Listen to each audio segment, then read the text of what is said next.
What's that? This is Pretty Boy. Oh, hey, pretty boy. Aw. What's your story? You doing He's good? my most lovable cuddling cat. He likes to cuddle. Ah, how nice. And you've got several cats, as I recall. I have a Okay. bunch of them. Yes. Yeah, you've got the whole, is it a gaggle? What do you call it? A pride? Pride. Oh, a pride, maybe, They're right? called Pride. Yes. Yeah. And we have enough to pride. have a pride. Yeah. Okay. My hubby came home last night. I'm Oh, that's excited. good. Yeah. Good, good, good. Well, congratulations on all the cat success. And who's got a joke? It's Fun Friday. Let's hear a joke. Come on. Okay. I'm We had looking. Catherine with her hat, but she retired. Let's see here. Okay. There's See, Catherine. group Catherine, make some appropriate. noise so we I'll put can it see back you. on for you. I don't know anything group appropriate. I don't have any appropriate jokes. Those are either. the best. Come on, give it. All right. All right. So I got one, and nobody's Okay. allowed to be offended. Please, please don't be offended. Please. Okay. We'll get over it. So I was on this shuttle bus going, this was last week. I was in San Antonio at a business leaders conference, and then they were busing some of us back to get our flights. And there was this Mexican guy who was telling jokes, and he was funny as hell too. About what do you call a Mexican who can't find their car? What the fuck? I don't know. What? Carlos.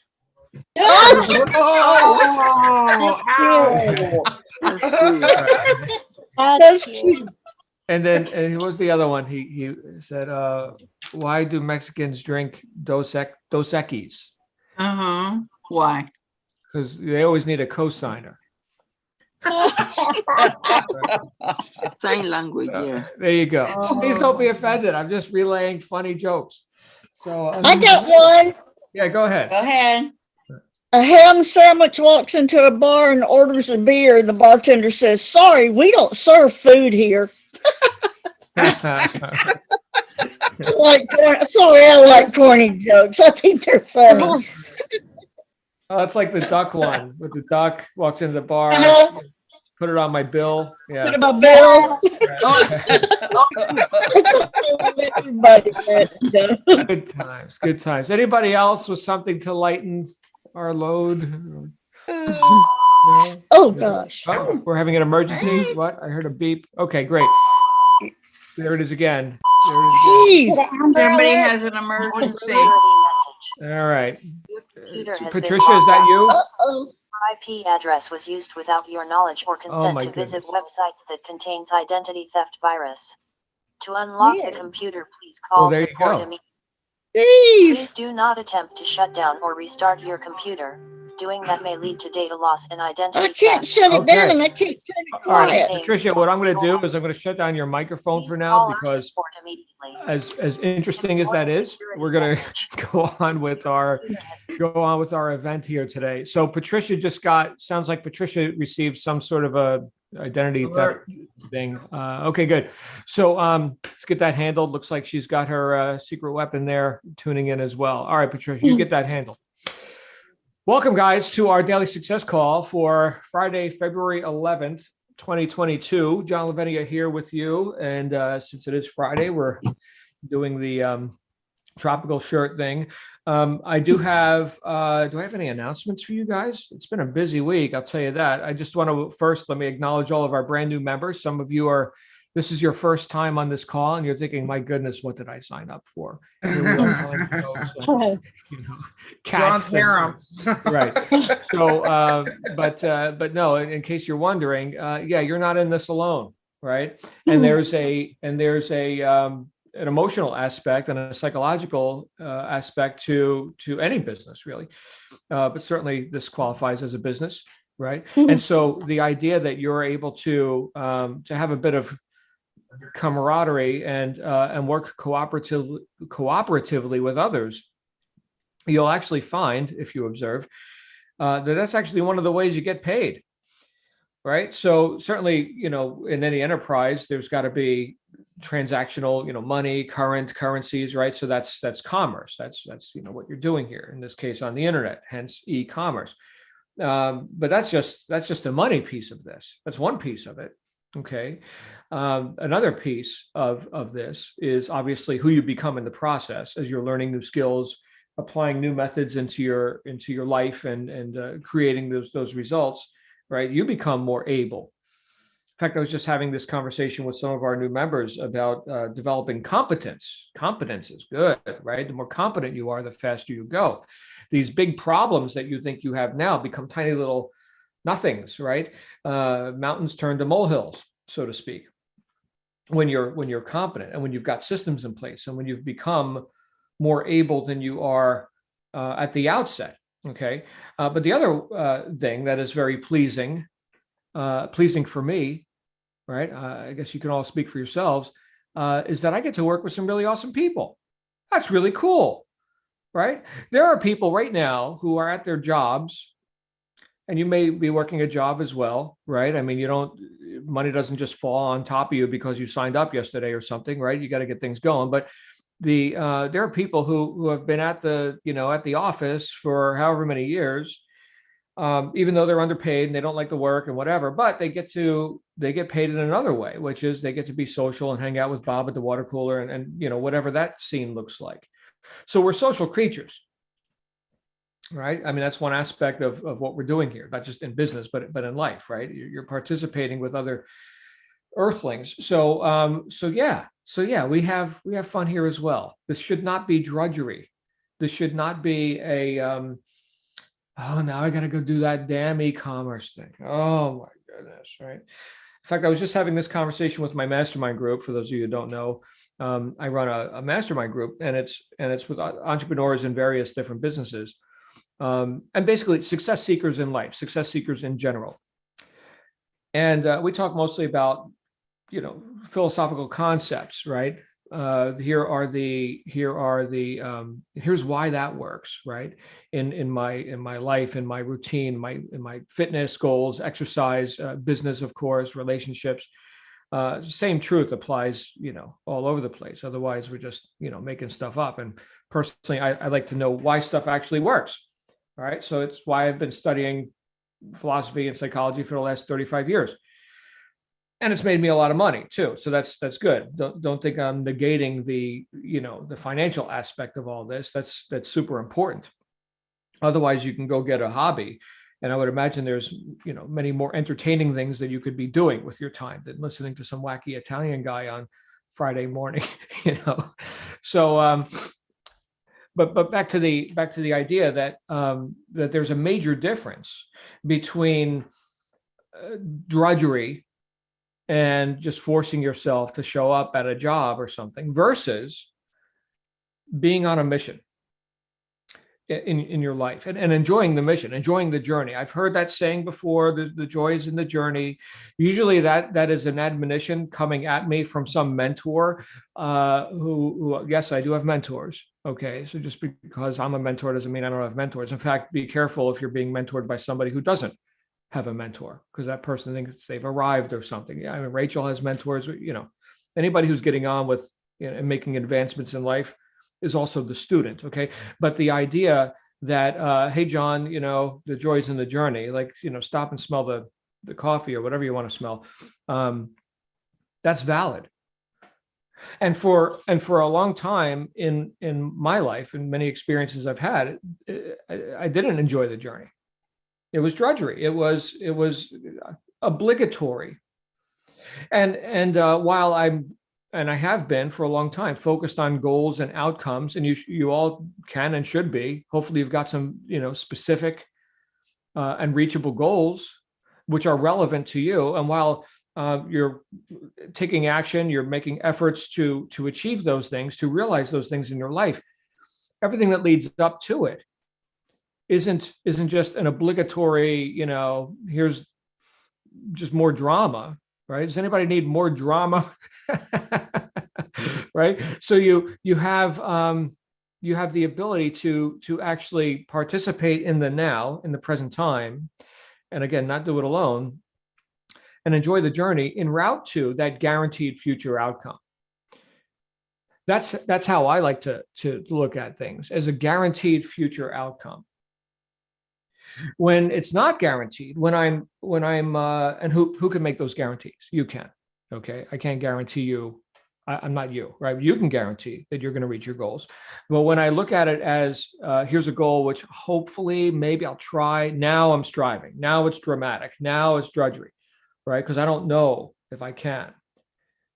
But when I'm certain that these outcomes do exist and they're being delivered right on schedule, well, now I can get back to present time, not so concerned, and I can smell the coffee and I can enjoy the journey and all the drama that leads up to the guaranteed future outcome.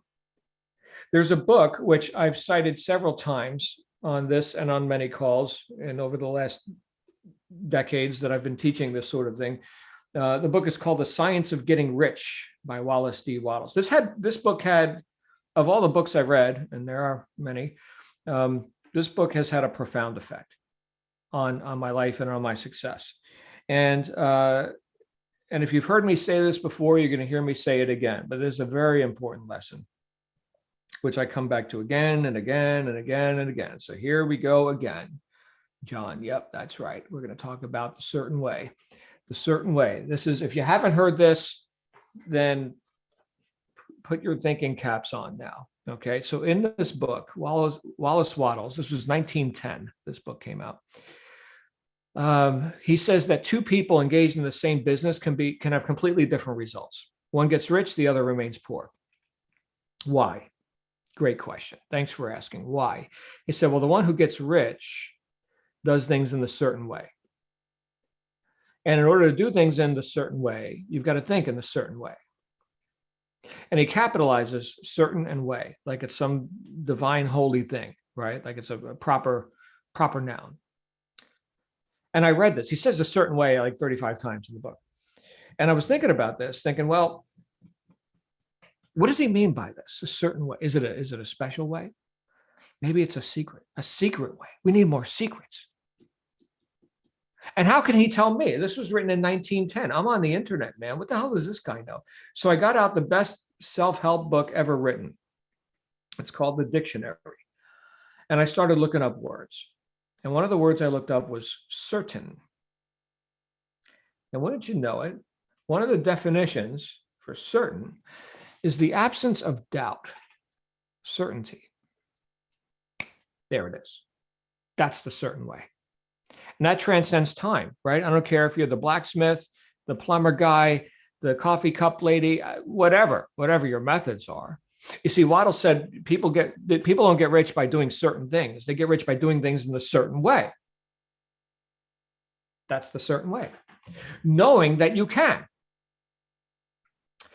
He elaborates, that's not the entirety of the book, right? There's more in the book. One of the things he talks about is that when you take each individual action and you do it in the certain way, that you must get rich. You must.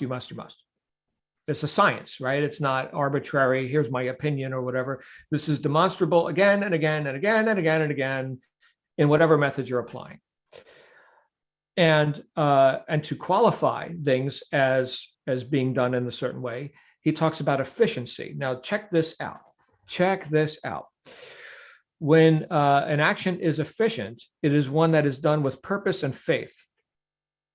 Purpose, so I know why I'm doing the action. Here's the purpose. Okay, I'm not just killing time. And faith that what? That yes, it will bear fruit, that this is moving me in the direction of my guaranteed future outcome. Hear the certainty in that? And hear the faith in that? Faith in what? Faith in your own ability to accomplish your purposes. Well, fantastic. Back to the reason we show up here and do, these talks is to what? Is to augment your own certainty, your own belief and knowingness that, yes, you can achieve these purposes. So have some faith in it. I mean, look at all these other people. I have found that the fastest way to accelerate one's own evolution is to immerse oneself in the environment where the success you seek is a reality. Those of you going through our business launch session or preparing for that, this is one of the things we're going to talk about. But think about this. Let's say you wanted to learn a new language, okay? And we could qualify success as a language all its own. We're speaking that language right now, the language of success. But let's say literally a language like Japanese, right? I don't know Japanese, but if I wanted to learn Japanese, I could get a book on Japanese and I could read it for 15 minutes a day. And I could maybe in a couple of years have half a crappy conversation with, a Japanese guy or something. That's one possibility. Or I could just move to Tokyo. And now here I am immersed in Japanese everywhere you look. There it is, for real, not in theory, for real. You're going to learn really quick. So there's a concept that and this is, I don't know if this is, down to the letter accurate, but it seems to hold water, that your income is the average of your 5 closest friends. So who are you hanging around with? Now, I know a lot of people, you may have been a loner up to this point, or you may have found yourself, and you may find yourself now in an environment which is antagonistic towards your purposes. So rather than being in sympathy and harmonious vibration with your purposes, it is antagonistic. Here's the relative ignorant but well-meaning, perhaps, hopefully, telling you nobody makes money in those kind of things. Here you are wasting your time on the internet. Never mind that there's a brown box on their front steps every day, right? So apparently there's proof of concept. Apparently they're shopping online, okay? But this doesn't work for you, right? There's only some weird special people. That is antagonistic to your purposes. And you've got to be able to not balance, but I guess counter. You got to counter that antagonistic influence with sympathetic influences, right? So here's all the supposed reasons why you can't or won't. Well, here's all the reasons why you will. Okay, we seek evidence. Anybody ever heard of the term confirmation bias?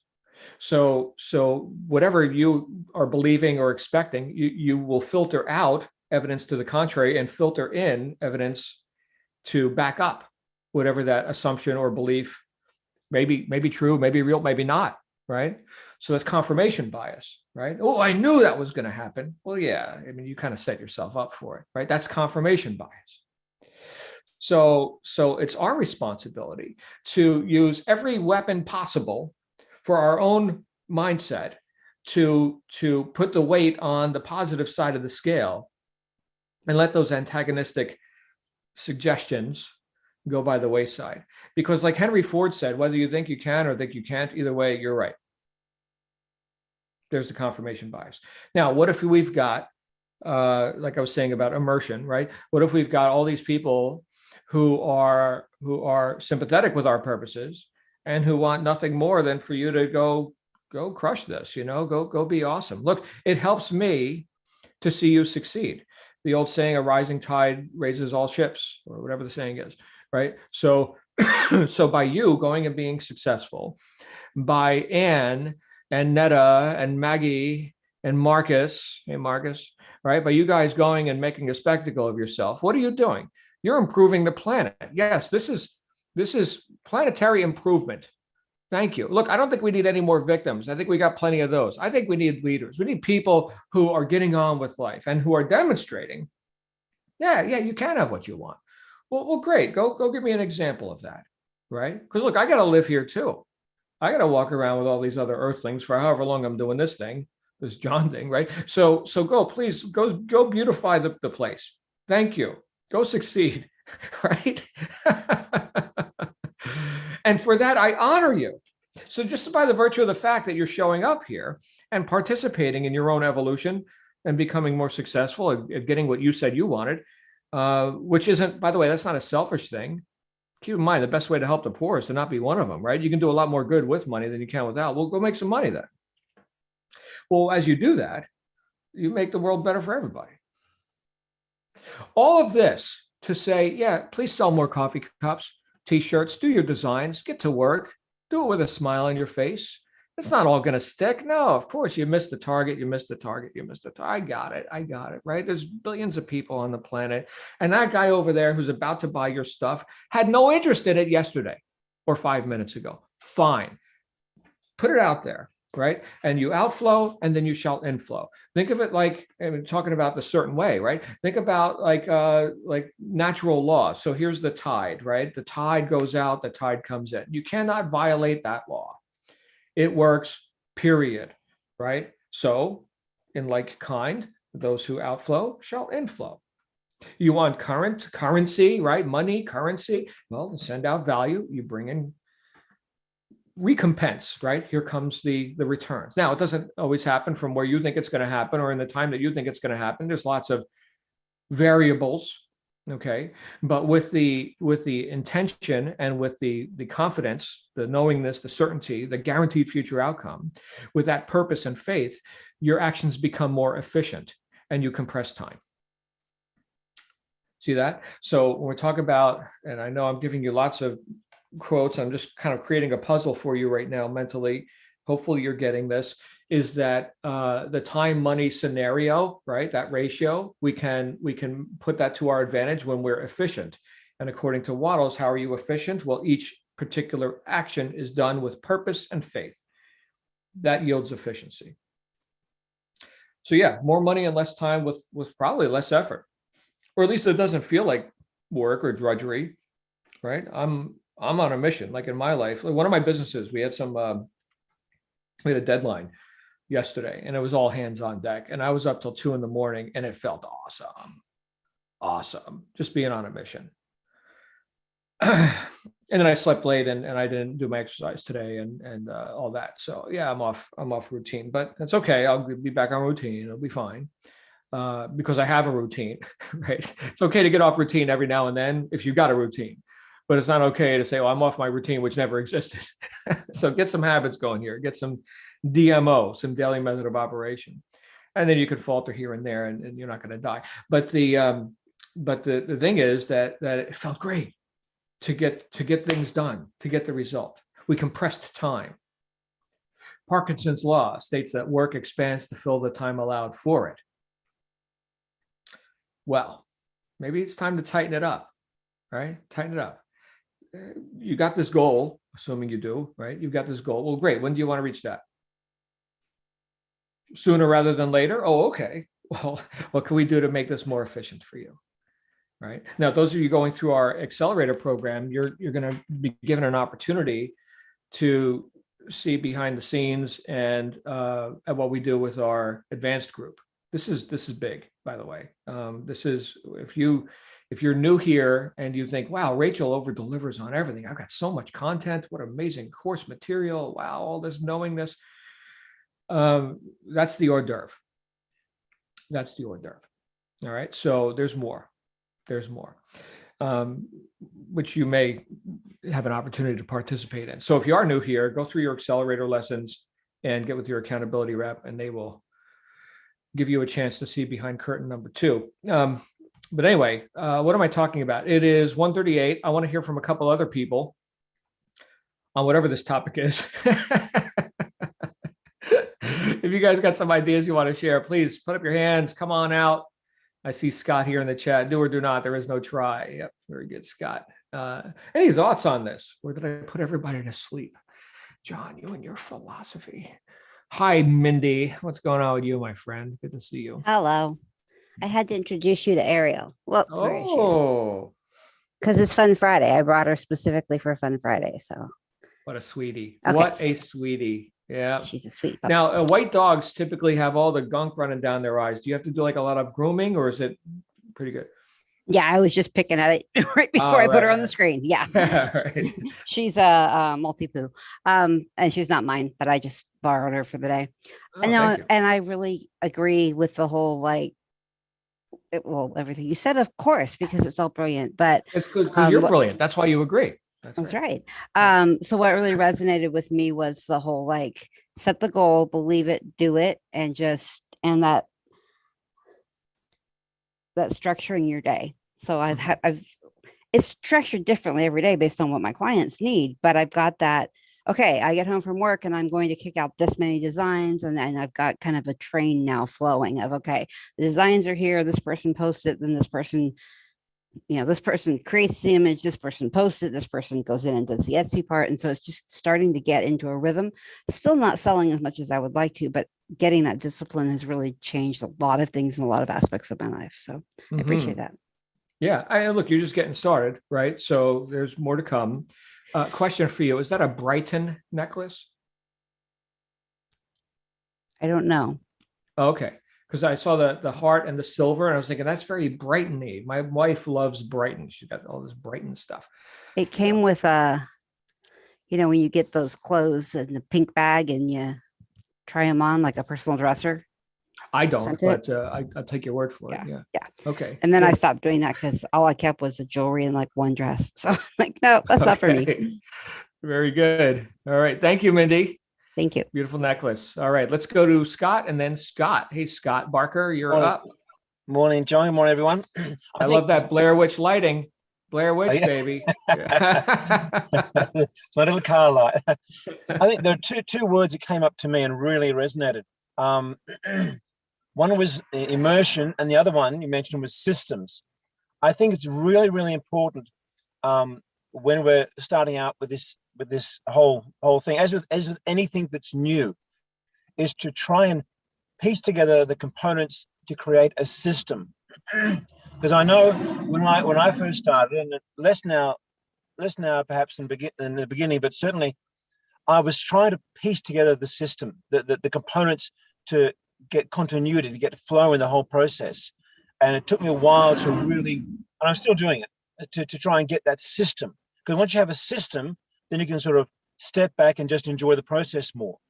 But getting that system is a challenge, but it's worth going through it, because once you've got the system, you can focus on other things that are more significant. Excuse me, that was a big truck. So I think systems, everything is system. I think I'm very much a systems person. If something goes wrong at work or anything happens, the first thing I do, I don't say, well, why did you do this thing? I say, what in the system allowed that to happen? So how can we upgrade the system to make sure it doesn't happen again, rather than blame the individual? There's no point, because usually people do the best they can, and they're going to stuff up, but you try and create a system in anything to reduce the chances of stuff ups and improve the outcome eventually. Another thing you mentioned, I think very, very important, immersion. Say if you want to learn Japanese, as you mentioned, I mean, they say the best way is go to Japan and sit there and go through life and so whatever. What's very important in that, I think, is that when you, by analogy, if you are in that immersive state, you must acknowledge the fact you're going to be totally confused in the beginning, completely confused. It's a new language, a new mindset, new words, new concepts. Everything is new, and you embrace that confusion rather than sitting there and say, "Oh my goodness, I'm so confused. How am I going to cope?" No, you say that's part of the process, and eventually you get bits of understanding, bits of comprehension, and eventually you can piece things together. I mean, in the case of a language, grammatically, you understand a few words. You can start saying hello. You can start buying things little by little, and it's the same with this business. I think when you first start, I know it sounds strange, but embrace the confusion, because you will be confused. There are new words, there are new concepts, new ways of thinking, new things that are very foreign and strange, like a new language. Very much like if you learn anything from scuba diving or rocket engineering, it's a totally new language. It's a totally new immersive experience, and expect to be confused to begin with. But eventually, little strands come together and the confusion clears. So you mustn't stop at that stage, because that's actually an essential part of the process. So embrace confusion, because it will gradually clear, so long as you stay in the immersive state. You stay going over the material, having a look at the Facebook group, listening to people, and keep on going, and eventually the bits will become clearer, and you will develop a system. Once you develop a system, then you'll be speaking another language, and other people who don't speak that language will not understand you. You can talk about SEOs. You can talk about keywords. You can talk about the mind of the customer and the expectations. Other people will not comprehend what you're talking about. But you can have a conversation with another person in the business, and you can be speaking in Japanese because no one else is going to understand you. And that's a bit naughty, but it's a bit good sometimes too, because you're part of a special group. Mm.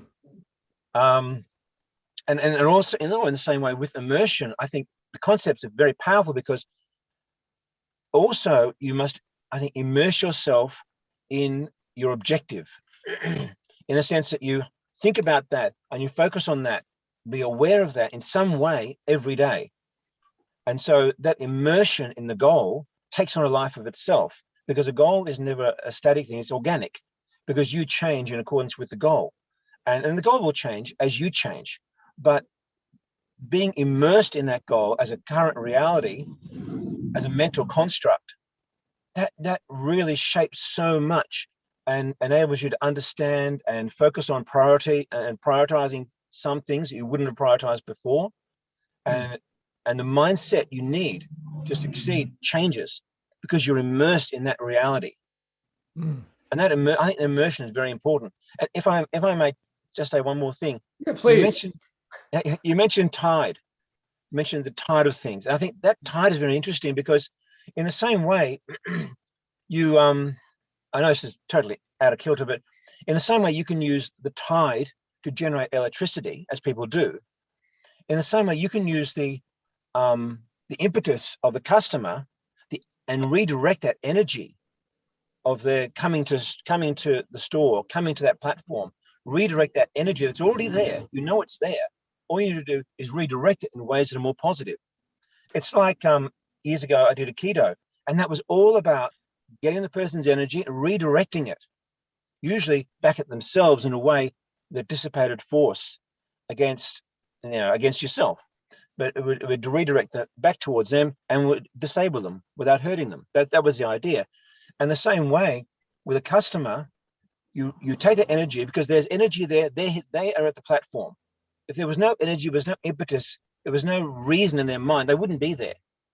So you take the energy, redirect it in ways that are constructive and positive. So in a way, you are using that tide of energy, but in a positive way. So I think, but the energy is latent. The energy is there already. It's what you can do with it. That's what happens. But it's not as if you're dealing with a blank slate. A person just sitting there like a stunned mullet. He's actually moving towards you in some way, moving in your direction. So take the energy and redirect it. Yeah, I think that tidal concept is very interesting in an obscure way. Well, fantastic. Thank you, Scott. And No worries. perhaps there's a book in there about Aikido for marketers, right? Maybe. Maybe.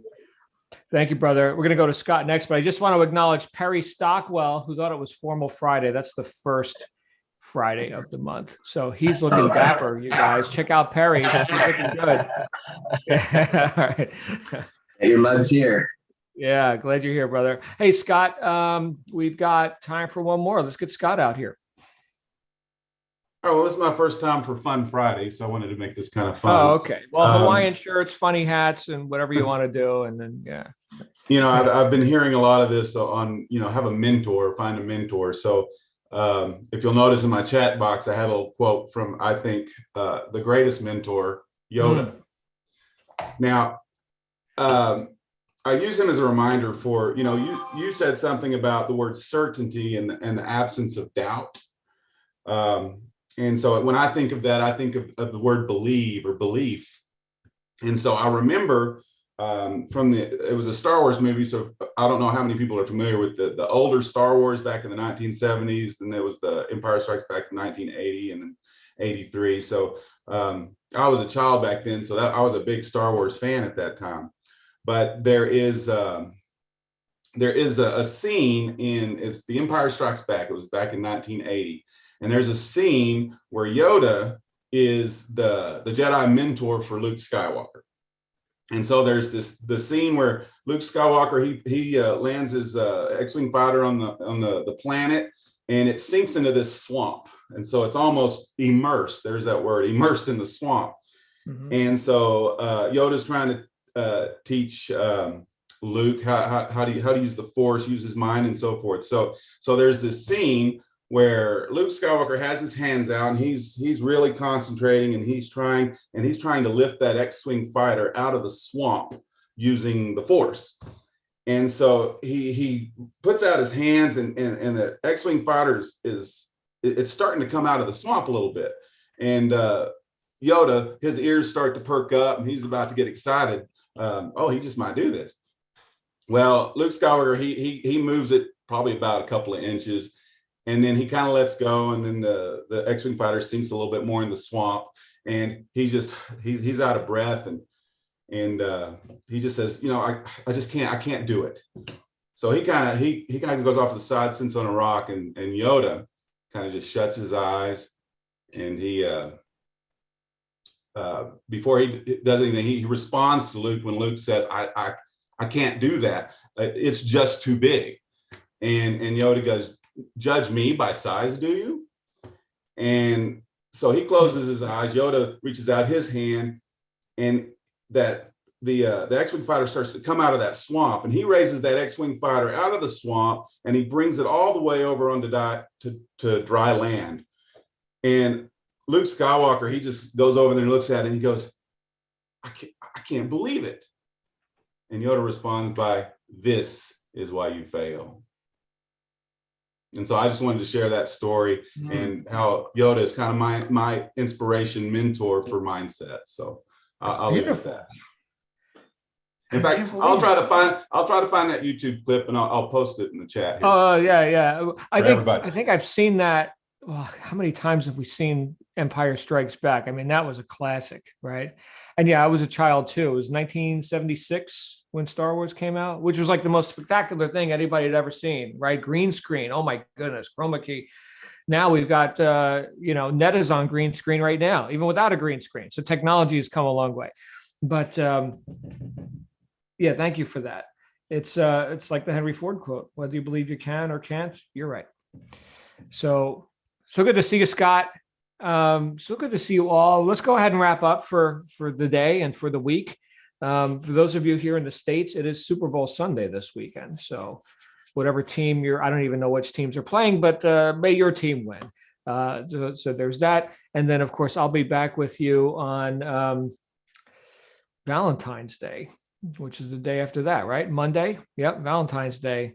Go get those cards, guys. Cards, flowers, chocolates. Now is the time. So you guys have a good one. We'll see you again real soon. Bye for now. And Valentine mugs. There you go. And